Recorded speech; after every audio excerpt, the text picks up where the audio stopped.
a number of wallet providers. MetaMask is definitely not the only one that is out there. It is the one that I prefer, and it is a very popular one, so it's what we're going to go with now. There's a mobile app for it, and there's also a browser extension. So I'm going to go with the browser extension today, as I'm sharing.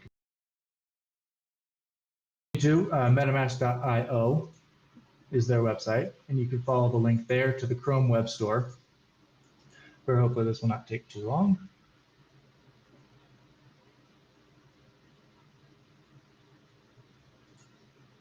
And when you install it, I'm going to pin it up here so I can see it. The browser will prompt you to start setting up your wallet. Now, if you have one already, you could import it into MetaMask. You could take the secret phrase that some other wallet provider has created and bring it in and start interacting with that wallet and managing that wallet from here. And that's going to be important to remember in a second. We, for all intents and purposes, do not have one, so we're going to create a wallet. Sure. And give it a password.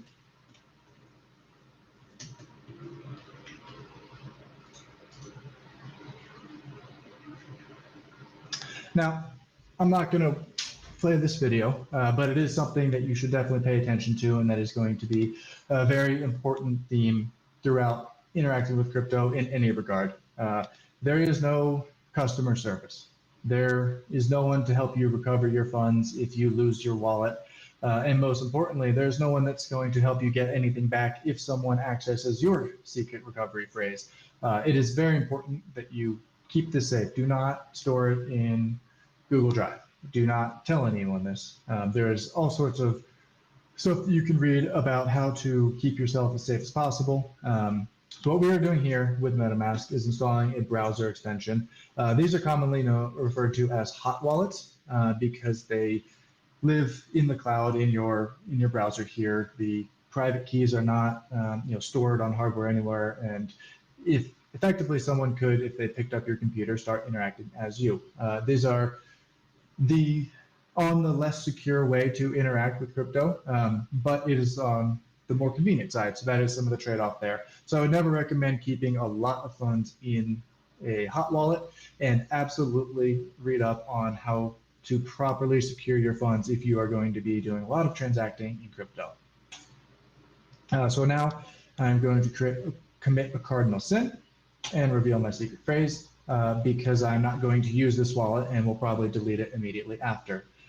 So this is what it looks like when you create a wallet. You should write this down, presumably and ideally using pen and paper as opposed to putting it somewhere that is online. We'll go through. It's going to ask you to confirm it so that basically they know, or have at least provided a little bit of due diligence that you went through. Sorry, I'm multitasking here, and at least wrote it down or something to that extent. And with that, hope I remember my password. And with that, we are online. This is that MetaMask wallet that I just set up. The address is stored up here. If I were to go to Etherscan and take a look at this, there's nothing in here because I've not transacted yet. There's no wallet initialization transaction when you create MetaMask. It's live. If I were to send funds to this wallet from an exchange, for example, then I would see that show up there and I could start interacting. But for all intents and purposes, I can go to Uniswap. I can connect my wallet using MetaMask, authorize that. You can't see the pop-up extension because I'm only showing one browser screen right now. And showing this here. So now if I had ETH in here, I could swap between ETH and DAI and do a bunch of stuff on there. So that's setting it up. If you had not done that before, congratulations. You are now set up to operate in the Web3 ecosystem with a MetaMask wallet. It by no means has to be your only one. People use, okay, that is showing up. People use wallets for a bunch of different purposes.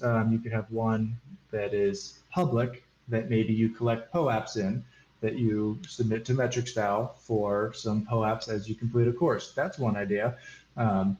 And then you could create a second wallet that's a little bit more private that you don't want people to use, or people to know about, rather, that you do a bunch of private transactions on.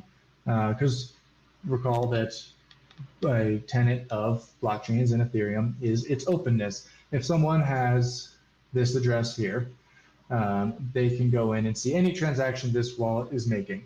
So you presumably want to pick a subset of wallets that you know are going to be public and that you want to show off what it has. So that's POAP libraries are becoming a thing. It's showing that you've gone to conferences or you've gone through different courses, or you've contributed to repositories and picked up POAPs along the way as an on-chain resume of sorts almost. So that's the abridged, super high level and just introduction to Web3, interacting with it, or at least setting up a wallet on it. We will interact with it later. But now you've got a wallet set up. If you want to take a step further and fund it and start exploring it, feel free to go ahead and do so.